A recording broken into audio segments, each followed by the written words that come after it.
Baspa supremo Uttar Pradesh की पूर्व मुख्यमंत्री मायावती की आज इस्लामनगर में आंवला, बदायूं, संभल के प्रत्याशियों के समर्थन में की गई विशाल जनसभा से आबिद अली, मुस्लिम खां, सौलत अली खान के पक्ष में दलित समाज को तीनों प्रत्याशियों के पक्ष में मतदान करने की अपील करके बसपा सुप्रीमो मायावती ने जबरदस्त माहौल बना दिया। आपको बताते चले, जनपद बदायूं के इस्लामनगर में बदायूं लोकसभा प्रत्याशी मुस्लिम खां, आंवला लोकसभा प्रत्याशी आबिद अली, संभल लोकसभा प्रत्याशी सौलत अली खान के समर्थन में होने वाली विशाल जनसभा के आयोजन की जिम्मेदारी बसपा सुप्रीमो मायावती द्वारा पश्चिमी उत्तर प्रदेश एवं उत्तराखंड प्रभारी शमसुद्दीन राइन एवं बरेली, मुरादाबाद, मेरठ मंडल कोऑर्डिनेटर राजकुमार गौतम को दी गई थी।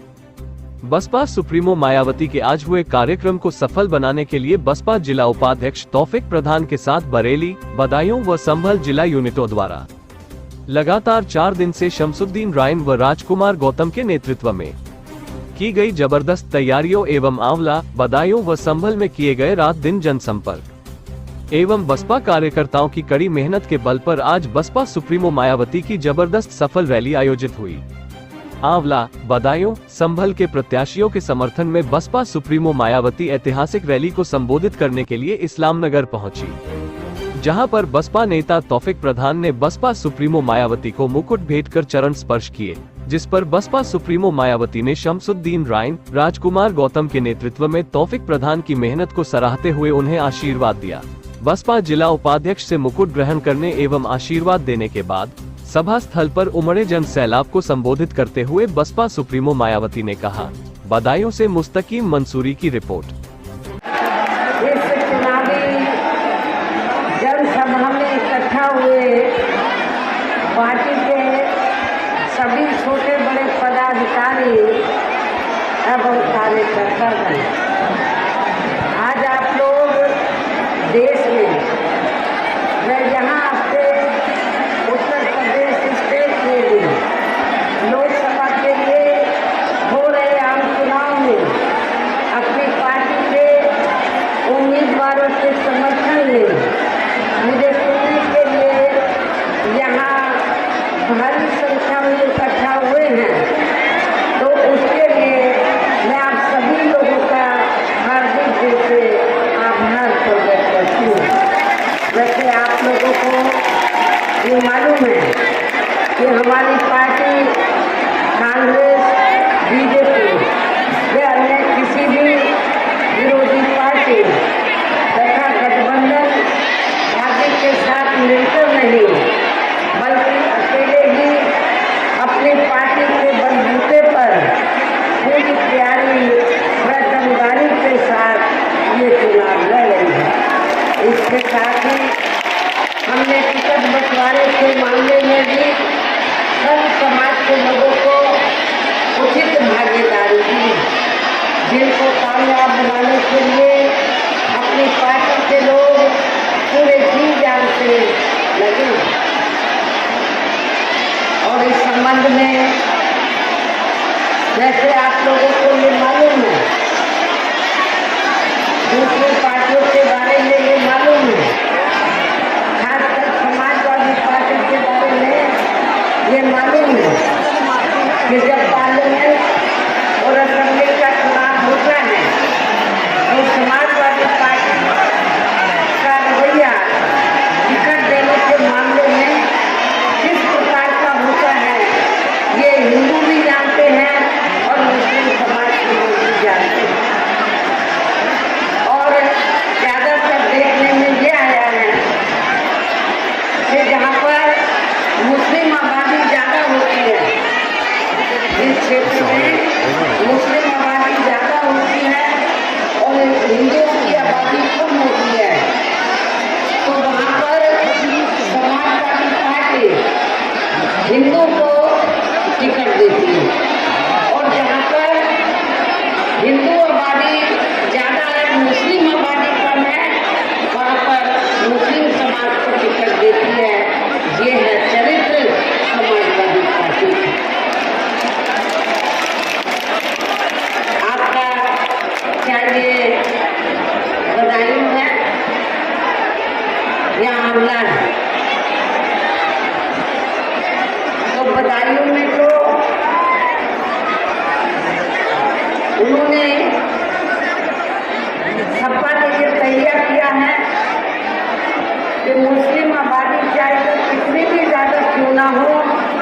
लेकिन चुनाव उनके परिवार से ही लड़ेगा, उनके बिरादरी का ही लड़ेगा। और आंवला में जहाँ पर मुस्लिम आबादी ज़्यादा है, वहाँ पर बीजेपी ने हिंदू को खड़ा किया, सपा ने भी हिंदू को खड़ा किया। लेकिन जब सपा को लगा कि 2 हिंदू खड़े होने से बीएसपी का मुस्लिम कहीं चुनाव ना जीत जाए, तो समाजवादी पार्टी ने, हमारे उम्मीदवार का ये कहना है कि तब फिर समाजवादी पार्टी ने हमारी पार्टी का फर्जी फार्म ए और बी लगाकर तो वहाँ पर एक हिंदू को खड़ा करा दिया, ताकि बीएसपी का जो उम्मीदवार है तो वो चुनाव के मैदान में से हट। हालांकि इसके लिए जब मुझे ये सब जानकारी मिली तो मैंने इत्तेफाक से, उस दिन मेरा कोई प्रोग्राम था नहीं क्षेत्र में, तो हमने सही तथ्य मुख्य चुनाव आयोग के सामने रखे। हम उनका थैंक्स अदा करते हैं कि इस मामले में उन्होंने हमको न्याय दिया और हमारे कैंडिडेट को फिर हमारे कैंडिडेट का पर्चा वैलिड हो गया। जहाँ तक संभल का सवाल है, संभल में मुस्लिम आबादी काफ़ी ज़्यादा है, हमने मुस्लिम को टिकट दिया, लेकिन वहाँ पर सुनने के लिए ये आता है कि मुस्लिम समाज में अपर कास्ट, ये 2 बड़ी जातियाँ हैं, लेकिन वहाँ पर जिनकी तादाद ज़्यादा है उनको मौका नहीं मिलता है। लेकिन हमने संभल से इस बार उनको मौका दिया। तो ये सब मैं आप लोगों को बताना चाहती हूँ कि टिकट देने के मामले में हम किसी के साथ भी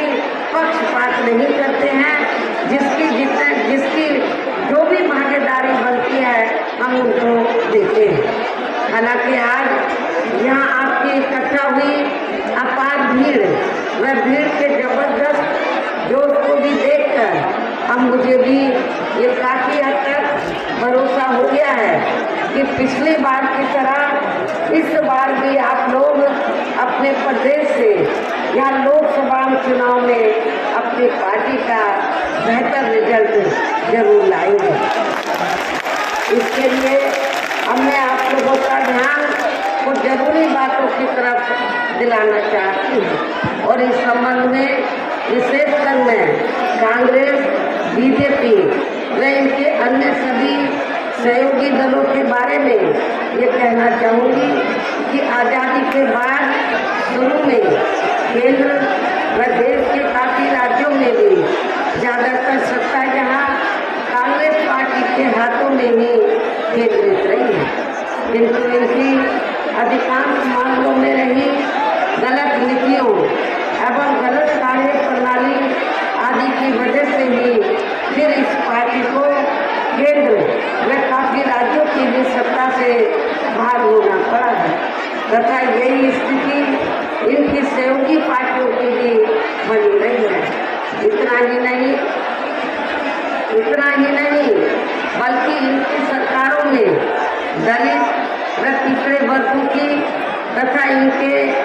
मसीहा परम पूज्य बाबा साहब डॉक्टर अम्बेडकर की भी हर मामले में हर स्तर पर काफ़ी ज़्यादा उपेक्षा की गई है, जिसके कारण ही पिछले कई वर्षों से बीजेपी व इनके सहयोगी दल केंद्र व काफ़ी राज्यों की भी सत्ता में काबिज हो गए हैं। कांग्रेस सत्ता से बाहर हुई, उनके सहयोगी दल सत्ता से बाहर हुए और फिर इसके स्थान पर तो पिछले कुछ वर्षों से बीजेपी व इनके सहयोगी दल केंद्र एवं काफ़ी राज्यों की भी सत्ता में काबिज हो गए हैं। लेकिन इनकी भी ज़्यादातर रही जातिवादी, पूंजीवादी, संकीर्ण, सांप्रदायिक, द्वेषपूर्ण नीतियों एवं कार्य प्रणाली आदि से तथा इनकी कथनी व करनी में भी काफ़ी अंतर होने की वजह से अब ऐसा लगता है कि इस बार ये पार्टी भी यानी कि भारतीय जनता पार्टी भी केंद्र की सत्ता में आसानी से वापस आने वाली नहीं है।